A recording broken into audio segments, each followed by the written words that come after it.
name is Katie Villarreal. I'm an instructor at Traditional Martial Arts Academy. The students here know me as Miss Katie. Today we're going to go over our standard yoga set. This is a great set of stretches that we use before and after martial arts training or fitness training as a way to lengthen and strengthen our bodies. So the way that we do this form, we start by thinking about our posture. We want to have our feet about hip width apart. Our weight is distributed evenly from side to side, front to back. Our knees are soft, tailbones tucked in slightly, shoulders are back and relaxed, and head is tall, reaching with the crown of our head to the ceiling. From here, I'm going to turn to the side so you can see the alignment better. I take a deep breath in, sweeping my arms up. Exhale, coming into forward fold. My legs are straight here. I'm reaching down to the ground. Inhale up, halfway, setting my back, making sure that I'm maintaining that posture that we established at the beginning. And then back down. From here, you can step or jump your feet back into a plank position, dropping all the way down and coming up with a deep breath in into upward facing dog. If you feel tension in your low back when you do this, first thing is to tighten your glutes. Next thing, if you're still feeling tension, add a little bit of bend to your elbows to take that pressure off. From here, we're dropping down, curling our toes under, pressing up and back into downward facing dog. If this movement is too intense for you, you can add a transition. So from upward dog, coming up to our knees, and then from there, coming all the way up to downward dog. Next step, we take our right leg up. I'm sweeping it up in a nice straight line. My toes are pointing down towards the ground, and then opening the hips. In this position, you should really feel a stretch in the front of your hips. My knee is pointing up to the ceiling, my toes are pointed, and then I bring that leg through into pigeon pose.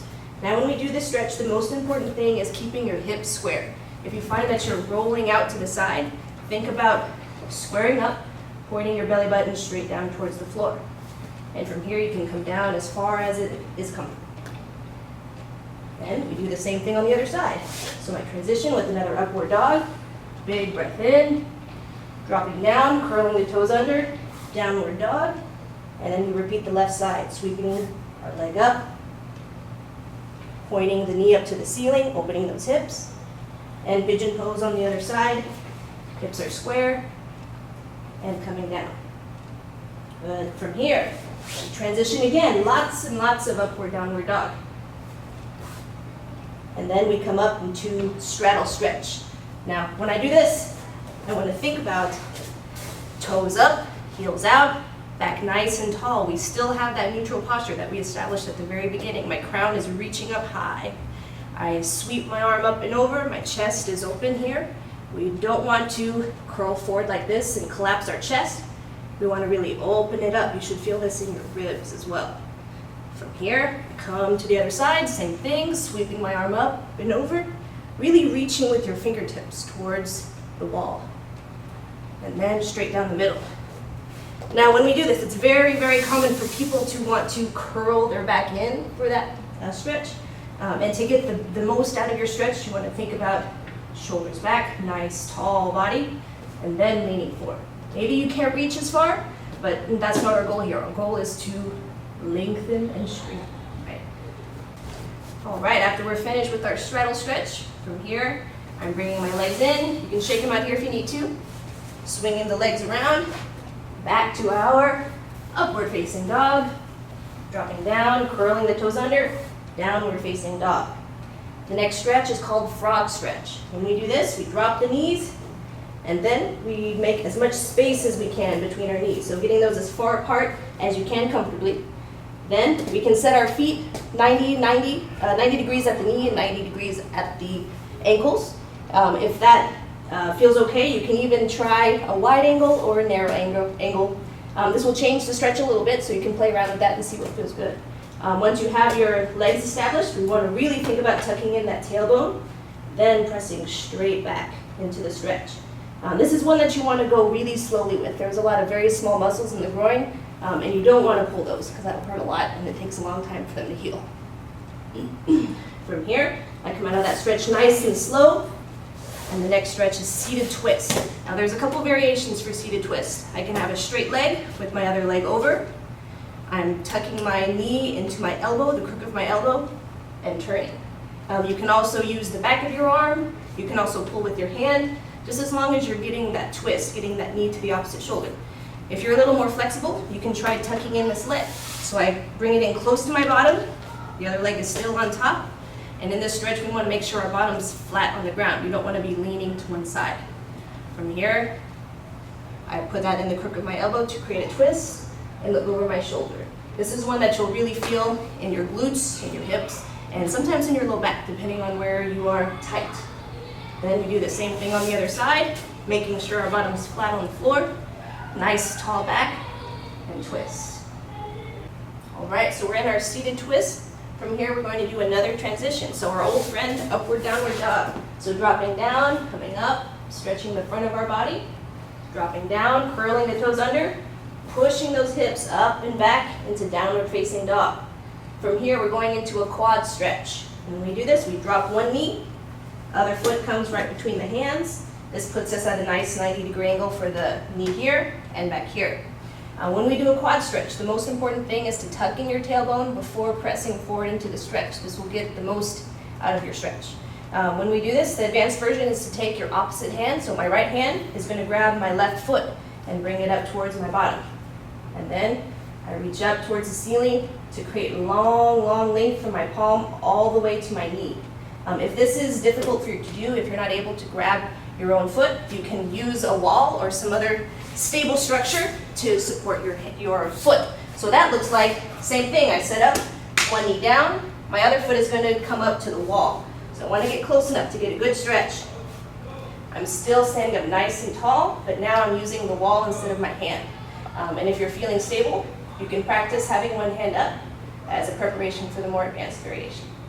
Then we're going to do psoas stretch. So we're here, grabbing our own foot, then release. So the psoas, the iliopsoas complex, is a little bit higher in the hips. So to get into there, we drop our foot, and you want to think about rolling your heel out to the side.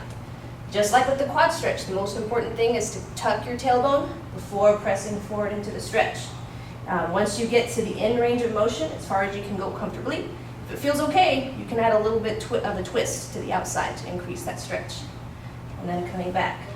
We're going to switch sides, starting with our quad. We're going to do the left hand, grabbing the right foot. Of course, you can always use the wall if you need it to support your foot.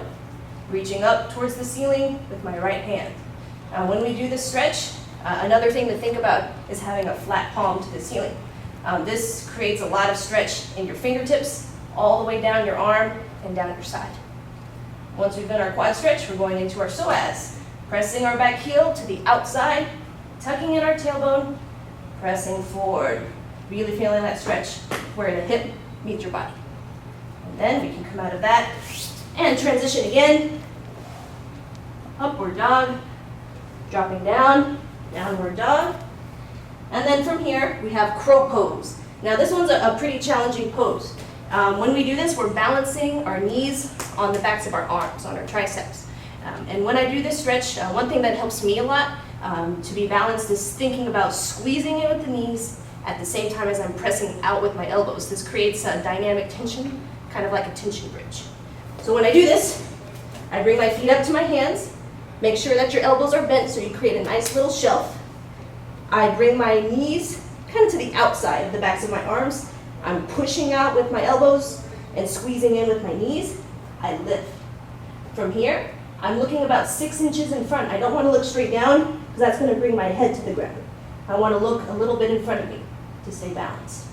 And then from here, we go into our headstand. So now we can drop our head, keeping the lower core nice and tight. I'm going to send my legs up to the ceiling. Nice, tall, strong body.